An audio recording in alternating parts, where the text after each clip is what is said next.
tu ne changes pas, Seigneur. Ce que tu as fait pour Lazare, ce que tu as fait pour le fils de la veuve de Naïn, ce que tu as fait pour la jeune fille, Seigneur, du chef de la synagogue, tu es capable de le faire aujourd'hui. La multiplication que tu as faite, les aveugles dont tu as ouvert les yeux, les paralytiques qui ont marché, les sourds dont tu as ouvert les oreilles, les muets, Seigneur, dont tu as délié la langue. Aujourd'hui, tu es le même. Ce que tu as fait à Jérusalem, ce que tu as fait à Capernaum, tu peux le faire aujourd'hui à Bruxelles. Tu es capable, Yeshua. Tu es capable. Et ce matin, nous te célébrons parce que tu es vivant. Tu n'es pas sur une croix quelque part. Tu es sorti de la croix, Seigneur, oh Dieu. Tu as payé nos dettes. Tu es monté au ciel. Et aujourd'hui, nous sommes assis avec toi dans les lieux célestes. Seigneur, merci. Parce que notre Pâques n'est pas un anniversaire comme dans les religions, mais c'est un état permanent dans lequel nous vivons. Tu es assis à la droite du Père, tu es ressuscité pour l'éternité et nous avec toi. Seigneur, merci. Merci d'avoir tracé un chemin. Merci parce que nous regardons aux promesses que tu as faites et tu es capable. Béni sois-tu, Seigneur. Alléluia.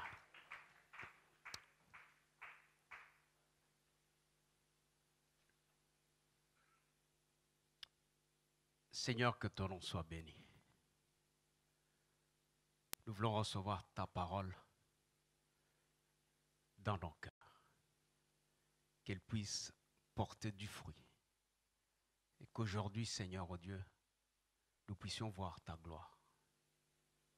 Seigneur, fais-le par ton esprit. Fais ces choses, oh Dieu.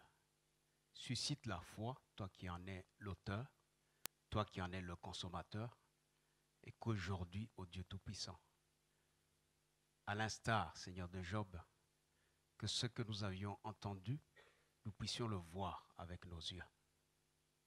Tu es vivant au siècle des siècles. Seigneur, viens et assieds-toi sur le trône de nos cœurs. Au nom de Jésus. Et que Saint-Esprit, tu puisses te mouvoir librement dans cette assemblée.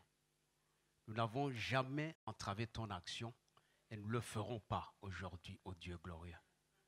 Que des fleuves d'eau vive, Seigneur, coulent de chacun aujourd'hui, parce que c'est ta promesse. En ces temps-là, Seigneur, tu avais dit que des fleuves d'eau vive couleraient du sein de ceux qui croiraient en ton Fils Jésus. Nous croyons en toi, Jésus. Saint-Esprit, saisis chaque cœur et que personne ne reparte de cet endroit comme il y est venu. Restaure, Seigneur, les espérances de chacun.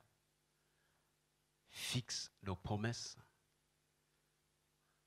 Édifie la foi de chacun.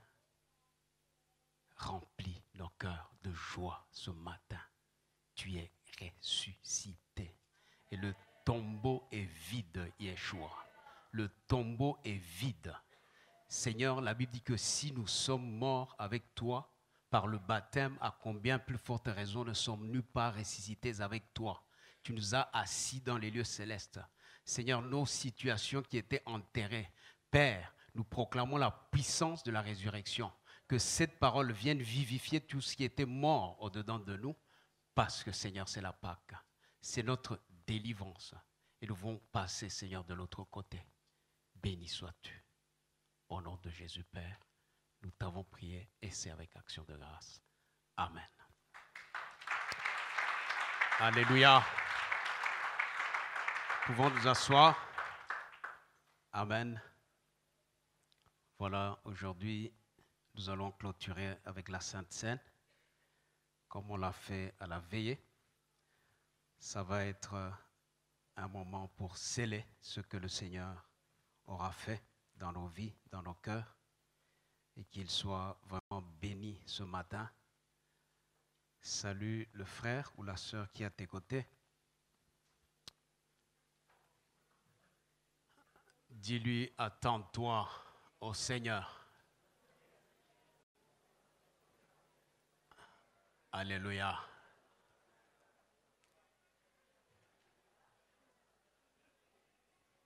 Merci Seigneur.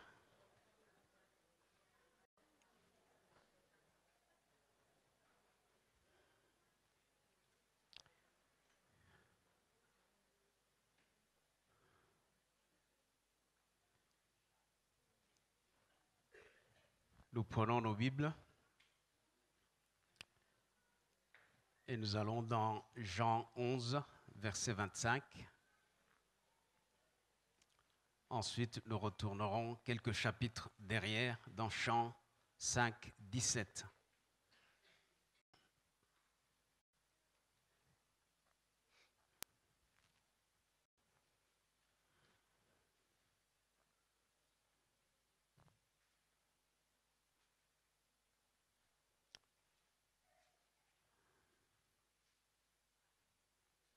Et c'est Jésus qui parle alors qu'il va vers le tombeau de Lazare. Il est en train de parler à ses sœurs, et en l'occurrence Marthe. Jean 11, 25, voici ce que Jésus dit.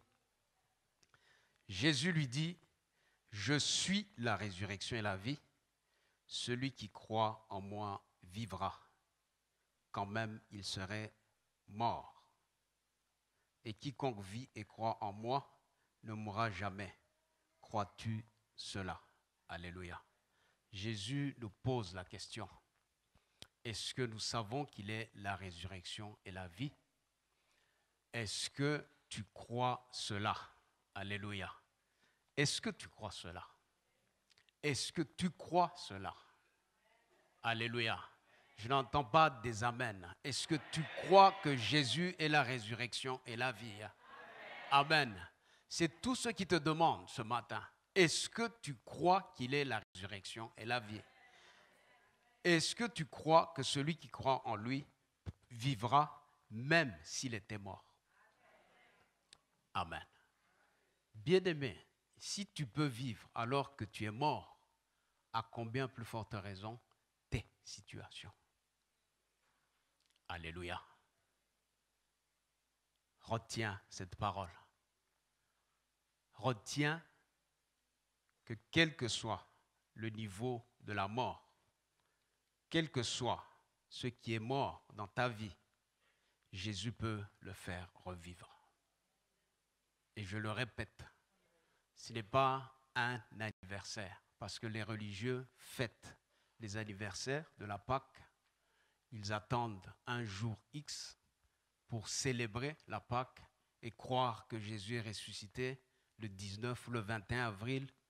Ce n'est pas cela. Alléluia. La Bible dit dans 1 Corinthiens 5, 7 que Christ, notre Pâque, a été immolé. Alléluia. Et notre Pâque, c'est tous les jours. C'est tous les jours. Alléluia. Jean 5, 17.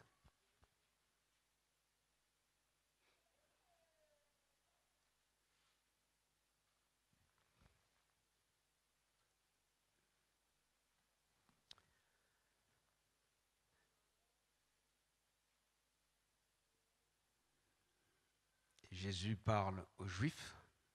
Quand on parle des Juifs ici, c'est tout un système religieux qui était en place et malheureusement qui ne pouvait pas percevoir que le vin nouveau était là, que Jésus était là et qu'il y avait une autre étape dans leur marche avec le Seigneur. Mais Jésus leur répondit, « Mon Père agit jusqu'à présent, moi aussi j'agis. » Alléluia. Bien-aimé, si tu crois en Dieu, crois aussi en Jésus-Christ. Parce qu'il est le bras de Dieu, il est celui qui est assis à sa droite. Et lorsque tu pries dans le nom de celui qui est capable, dans le nom de celui qui est ressuscité d'entre les morts, quand tu pries dans le nom qui est agréable au Père, crois qu'il peut agir. Amen. Alors, ce matin, j'aimerais vraiment parler sur la puissance de la résurrection pour dire que cette puissance agit. Cette puissance est à l'œuvre. Et le Seigneur pose juste cette question, crois-tu cela? Alléluia. Quel que soit le temps, quelle que soit la durée, quel que soit l'état dans lequel peut se trouver le cœur d'une personne, la situation de ton foyer,